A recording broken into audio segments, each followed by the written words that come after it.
He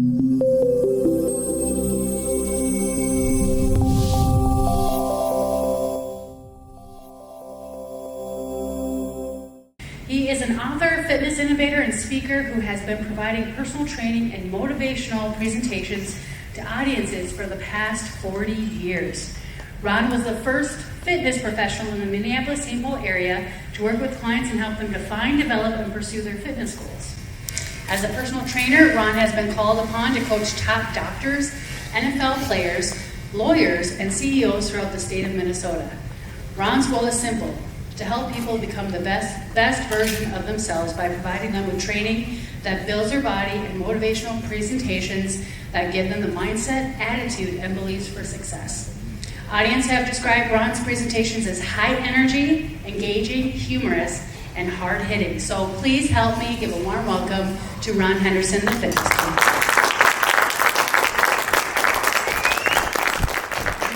Coming up like a basketball player. By the way, I don't play basketball. I wish I knew how to play basketball. How's everybody feeling tonight? Good. It's actually daytime still, but we'll call it tonight. Tonight I'm going to talk about self-staging and the importance of self-staging. When you hear the word self-staging, what's the first thing that comes to your mind? Just take a second and actually think about it. I'm going to call it. Somebody raise your hand. What first thing come to your mind, sir? More than one word. Okay, very good. I love that. I'm going to use that one next time I speak. I love that. You, sir. Presentation. But usually people think of people in the real estate business. They're selling homes and they want that home to move quicker. So what they will do is they will self-stage that home. Probably about 20 years ago, I went and purchased a home, and I remember driving into Golden Valley, seeing this house sitting up on the hill, looking at the beautiful neighborhood, only to pull up to the curve and look at the yard, and I thought, this is ugly. Ugly. But the price had me walk up the stairs because it was such a good price. It was $99,000 if I would have purchased it a month earlier. I paid $120,000 for this home right behind the Good Day Cafe. $120,000 for this home. There was no curb appeal. There was no self-staging. But I purchased the home because I knew the value of the property. But I have to share this with you. If I would have drove up and I saw the curb appeal, the nice yard laid out really well, the plants, the flowers, it would have been more interesting for me. And then walking into the house, by the way, if they would have staged it.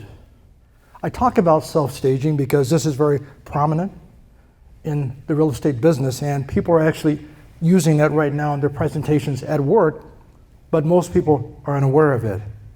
What does self-staging mean for the person?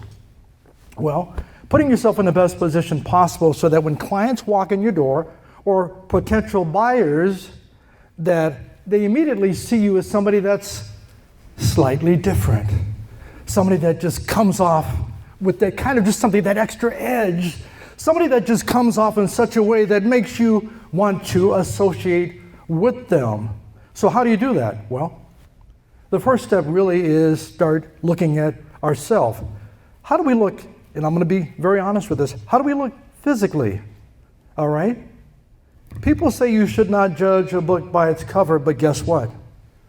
We do it every single day of our lives. Would you agree with me? Yeah. Everybody. Yeah. Even you in the back. Every single day. Somebody applies for a job and the person walks in and maybe they're excessively overweight or they're corpulent. You can't tell that person that you're not going to hire them because that's against the law, right? But you start thinking, well, what if they have a heart attack? You think about these things.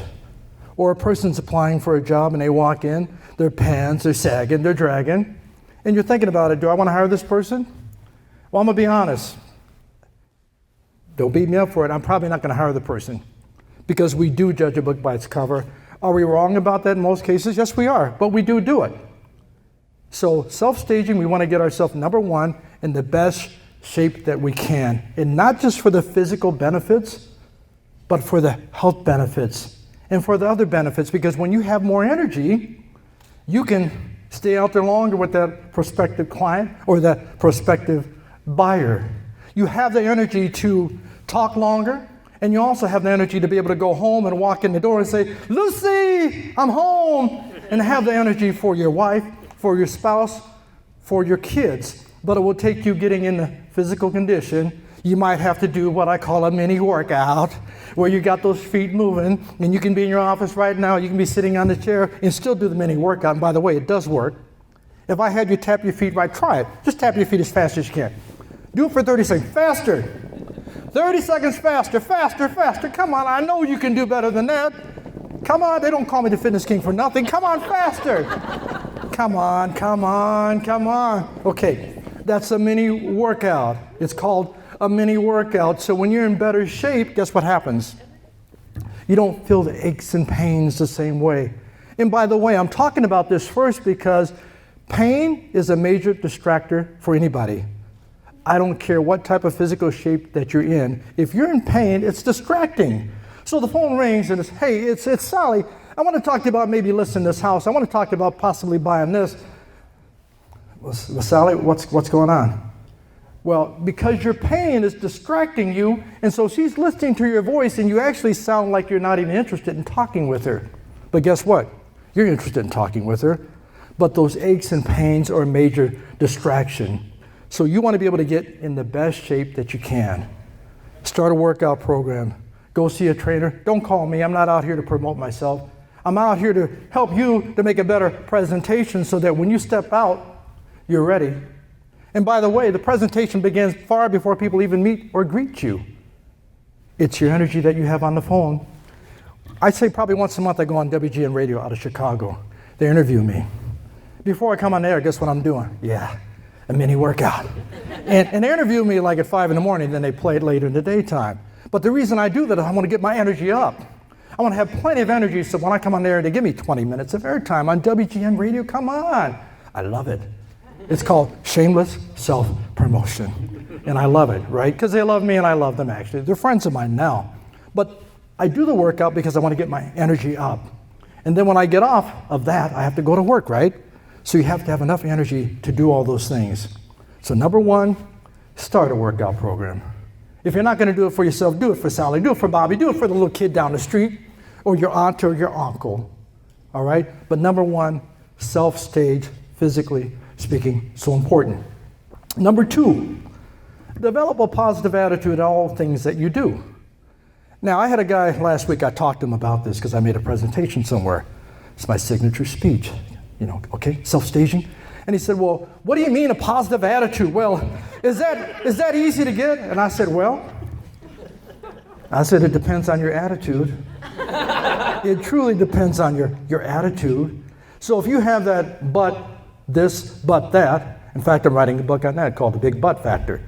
I am, and it's called The Big But Factor because that affects people's attitude. Instead of looking at what they can do, they look at what they can't do. Well, I don't want to call this person because what if they say no? And I say, but what if they say yes? Okay, but what if they say yes? And more people will say yes than will actually say no. You just got to get in the habit of having a positive attitude. So I walked in here tonight and I said, okay, what's the crowd look like? It looks good to me. You guys looking pretty handsome out there, women looking sharp, men looking sharp, everybody looking good. But you got to have a positive attitude. I like typically using a wireless mic. Guess what I'm holding right now? That's right. But I got a positive attitude. It's all about your attitude. I had a friend who used to always talk about attitude affects your altitude. You heard that before. But it doesn't matter what you hear, folks. It's action. It's actually moving. It's actually doing something with what you hear. So when I'm speaking, I'm not speaking here to waste my time. I'm speaking with the hopes that when you leave here tonight, you will put some action out there. You will start actually taking this as a reality of what I'm talking about. Be positive in everything. So let's say maybe you're about to sign a major deal and the person backs out at the last minute, and before you met me, you'd be like, oh my God, I can't believe it. Jeff just canceled. Oh, my day is wrecked. Poor me, poor me. You left the meeting. Jeff just called and said, I'm canceling. So what? It is what it is. See the difference in attitude? Because the reality, if somebody cancels with you or they don't sign with you, they weren't meant to be with you. They weren't meant to be your deal. So be happy that they signed with somebody else. People can look at me all they want. I've been in business for 40 years. Self-employed because I've been self-staging for 40 years. I deal with some people, I won't even tell you who they are because they own tons of restaurants in town. Top lawyers, top doctors. If I didn't know how to self-stage, I would not be in business because they come with a lot of different attitudes. And most of them aren't positive, okay? So you have to learn to have a positive attitude. Guy walks in, he says, turn the lights off right now. I don't like working in the dark. Could you add a please to that, sir? Please turn the lights off. I go and I turn the lights off because he's paying me a lot of money and it's about him when he's in that workout studio. If I go to a convention, they say, we don't want you to do this, we don't want you to do that. Guess what I do? I have a positive attitude. I do exactly what they want. But you have to be intentional. Now let's go back to number 1. I talked about getting yourself in better shape. That has to be intentional. Thinking positive has to be intentional. Look at everything from a positive standpoint. I'll share this with you. About a month ago, I went to the doctor's office. I've only shared this with 3 different groups. They said, your PSA score is really, really high. I'll tell you what it is. It's a 13. If you know anything about prostate, PSA score, 13. Oh my God, what am I going to do? Ask my wife. I said, honey, just stand here for a second. Deep breath in, let it out. I just released it, because guess what? If you start thinking negatively about that PSA score, that will drive you down deeper, further downward than what anything else is going on in your life. So you have to think upward, you have to think positive, you have to think on good things, don't think on the bad things.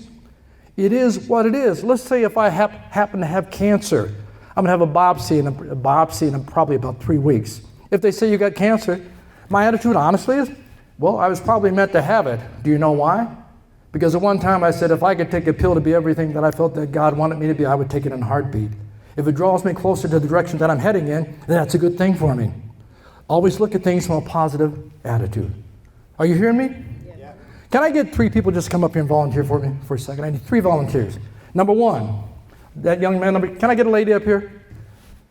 Okay. What's your name, sir? Josh. Nice to meet you, Josh. And your name again, ma'am? Camille, I like that name. And your name, sir?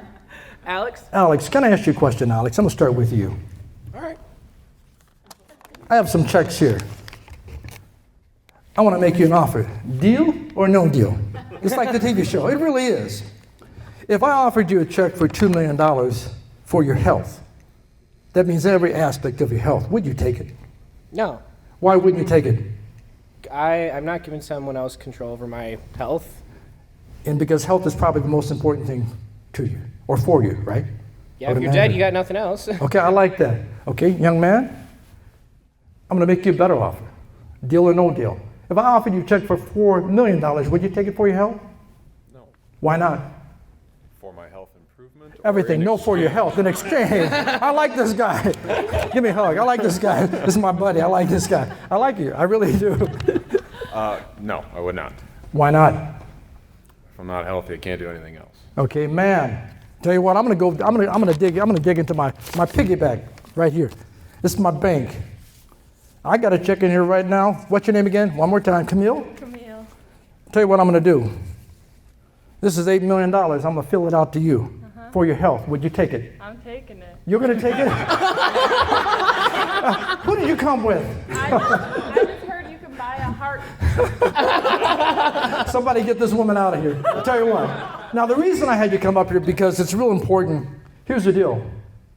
People can give you a loan. You can go to the bank and take out money if you need it. But one thing that you can't actually buy is good health. And most of us are writing checks with our bodies that we cannot afford to cash. So I'm going to give you this check. This is yours for $8 million. Now, you're not going to be able to cash it, but if you look at the back, I got you something for coming up here. All right. I'm going to give you something. Here's yours for $2 million. Here's yours for $4 million. But you got a $5 bill. You can use it wherever you want. Starbucks. Give them a round of applause. Thank you, guys. Thank you. I appreciate that.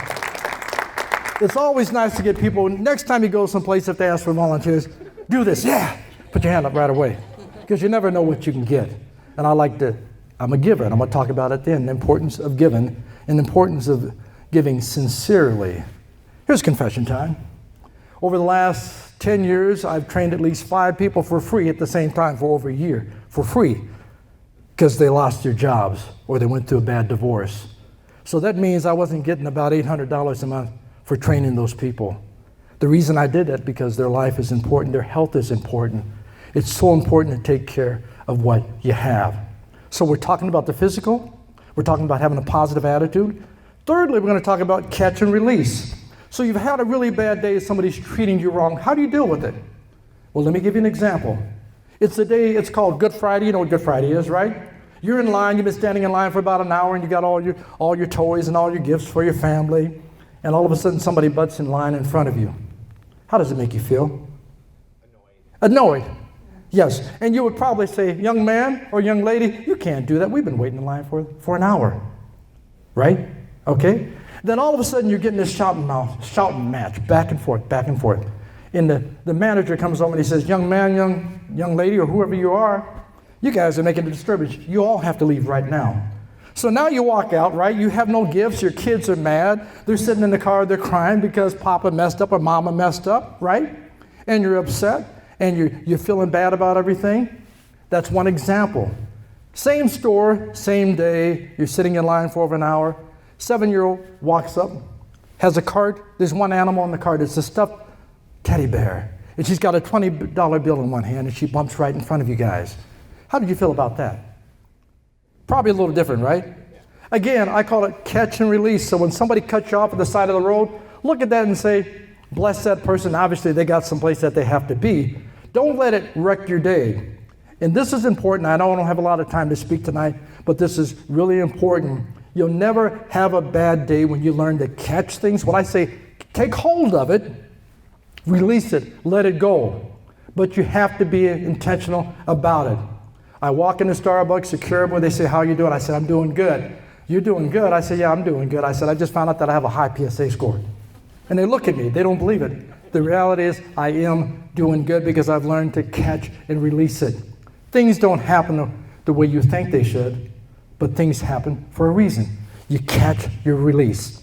It's like fishing or something. You fish, you put it out there, they say you can't keep the fish. What do? You release it. Catch and release. Implement these things into your mind, into your life. It's going to make a big difference with your business. All right? Number 4. It's probably the best, probably my favorite. You hear this all the time. People say, what's in your wallet or what's in your pocket? I say, what's in your heart? Care more about your client than you do about your pocketbook. It's got to be sincere. It's got to be consistent. It's got to be genuine. They will see right through it. About 8 months ago, I told a client of mine, he's ready to write a big check for 6 months. I said, keep your check. Don't give it to me this month. He's worth millions of dollars. He said, why would you do that? I said, because I want to teach you a valuable lesson. Your health is more important to me than your money. Because sometimes he's on the phone too much when he should be working out. I want him to know that I care about him as a person. Mark Rosen, not to drop his name, but I will drop his name, Mark Rosen. #1 sports guy in town, right? He's been with me for 25 years. Why? Because it's all about showing that you really love people. So if you're in real estate business or whatever your business is, care more about the person. Then eventually, guess what? It's going to grow, it's going to grow, it's going to grow. You got to be in things for the long haul, not the short, little money in my pocket, now I'm off to the next person. Love people, care about people, then come to meetings like this. Accelerate it, connect with people that are like-minded, people that are thinking positive, people that are thinking about you, people that want you to succeed, not people that want you to fail. Connect with really good people, then find somebody that you can actually partner with that will make you accountable to the things that I'm talking about. Self-stage yourself physically speaking, work on having a positive attitude. And there's some other stuff I would give you, but I don't have enough time. This isn't a big keynote, all right? There's some things I'd love to talk to you about in the future about focus and the importance of those things, but time will not allow it. Can you guys all stand up for a second? I want you to do one little thing for you, okay? Give yourself a round of applause for putting up with the fitness gang. Louder, louder, louder, come on. You can do better than that. This is for you. This is for you. Thank you very much. I appreciate you guys. Thanks for your great audience.